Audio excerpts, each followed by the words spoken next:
kabisa wa Mungu. Mama utenda kutaya Kabisa. Mwago kweli. Mnamfahamu Dorcas? Unge Dorcas. Amen. Nitashiriki hapa. Hapo biyu. Nangu namba 3. Chemtani namba somo.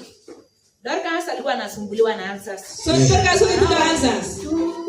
3 years na kitu. Weka mdomoni Mike. Dorcas alikuwa anasumbuliwa na ulcers. Ndio. Hata akienda shuleni.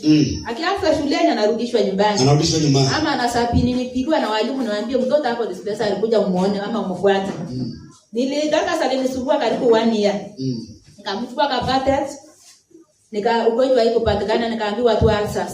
Lakini nilikuja nikaona si ulcers peke yake. Amen. Alikuwa inafika anasimama. Ukijaribu kusimama analewa. Nikajaribu kwenda kuongea na daktari, nikamwambia daktari, ni nini inasababisha kisungusungu? Akaniambia inaweza kuwa ni damu iko chini. Dorcas alipimwa akapatikana damu ilikuwa full. Lakini Dorcas alisimama angelewa. Itabidi aitana aseme mama nisaidie naishi kuanguka.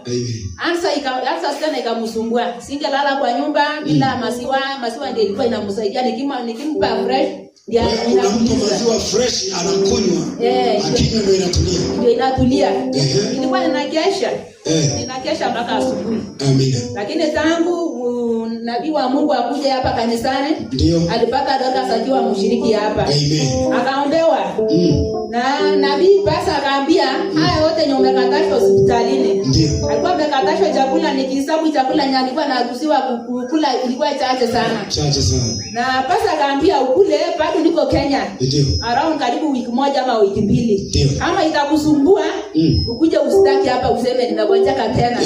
Dorcas alikula chakula yote alikatashwa hospitali, siku mrudisha hospitali tena. Piga makofi na vigelegele. Weka makofi na vigelegele. Anakula kila kitu bwana. Mpaka leo anakula kila kitu. Dorcas hapo sawa?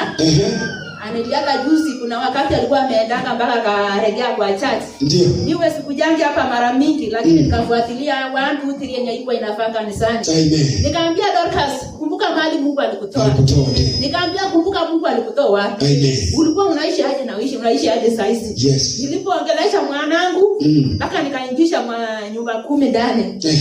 Mwenye anasimamia hapa tao. Nilikalisha mtoto na akasikia akaniambia mama, nimejiuliza maneno mingi na ninakuomba msamaha na hata mbele ya Mungu nimeomba msamaha. Tangu niombe msamaha Dorcas haya aliwachana na marafiki mabaya.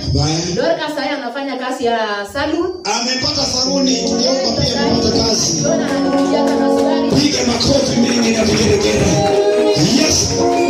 Jana nilikuja akaniambia nabii amekuja kama saa ya jioni. Nikamwambia Dorcas tunaenda church, akaniambia sijui ndaenda kuongea aje na mwenye kazi alikubalie nitoke.